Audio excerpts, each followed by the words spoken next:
जय हिंद साथियों, नमस्कार। आप सभी लोगों का टॉप विद्या परिवार के अंदर हार्दिक स्वागत है।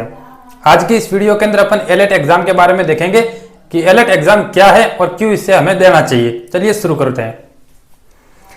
एलएट एग्जाम, इसकी फुल फॉर्म क्या है? All India law entrance test. All India law entrance test यानी एक एंट्रेंस एग्जाम है, राष्ट्रीय स्तर की प्रवेश परीक्षा है। इसे आयोजित कौन करवाता है? तो इसे आयोजित नेशनल लॉ यूनिवर्सिटी के द्वारा आयोजित करवाया जाता है। यानी जब ये एग्जाम हम देंगे, एग्जाम देने के बाद में जब हमें एडमिशन मिलेगा तो एडमिशन कहाँ मिलेगा? हमें एडमिशन मिलेगा एनएलयू दिल्ली के अंदर, यानी नेशनल लॉ यूनिवर्सिटी जो दिल्ली के अंदर है उसके अंदर एडमिशन मिलेगा।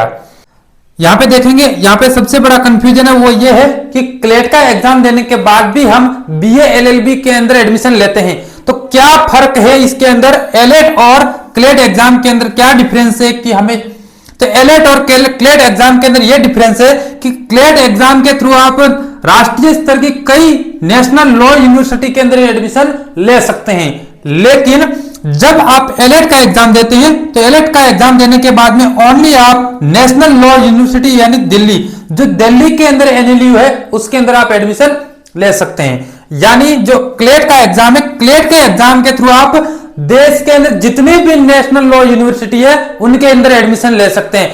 अगर आपको पर्टिकुलर अगर आपको दिल्ली के अंदर एडमिशन लेना है तो आपको एलएट का एग्जाम देना होगा।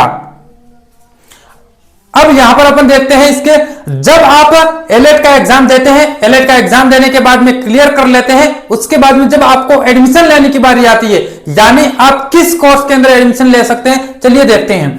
सबसे पहले है बीए एलएलबी, यानी बीए एलएलबी के अंदर आप एडमिशन ले सकते हैं। दूसरा है एलएलएम, यानी आप एलएलएम के अंदर एडमिशन ले सकते हैं। तीसरा है पीएचडी इन लॉ, यानी अगर आप लॉ के अंदर पीएचडी करना चाहते हैं तो आप यहां पे एडमिशन ले सकते हैं। जब आप बीए एलएलबी के अंदर एडमिशन लेंगे तो यहां पर 5 वर्ष की अवधि रहेगी।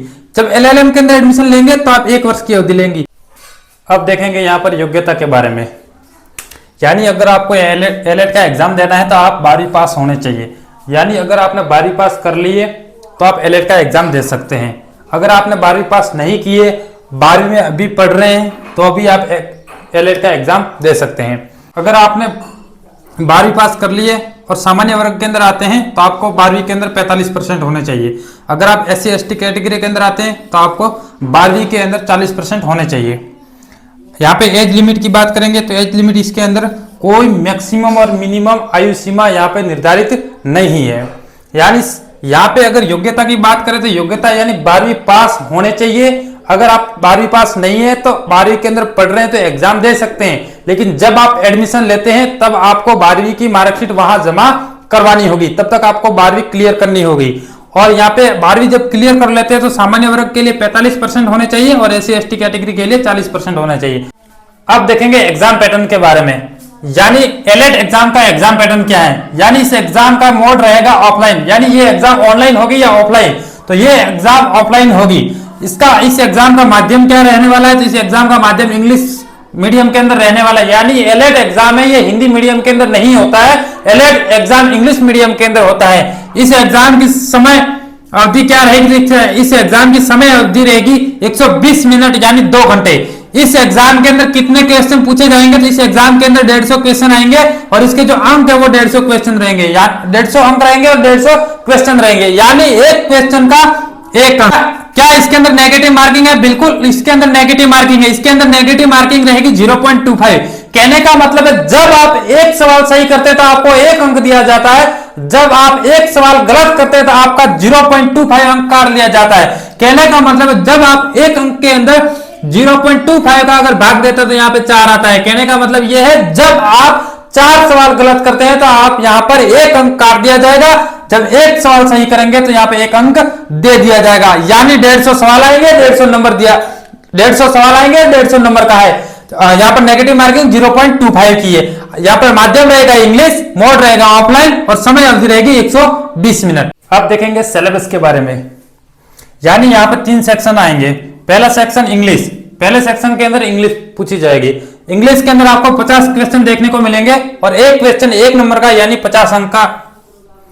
यहाँ पर करंट अफेयर और जीके, करंट अफेयर और जीके के यहाँ पे 30 क्वेश्चन देखने को मिलेंगे और 30 अंक के।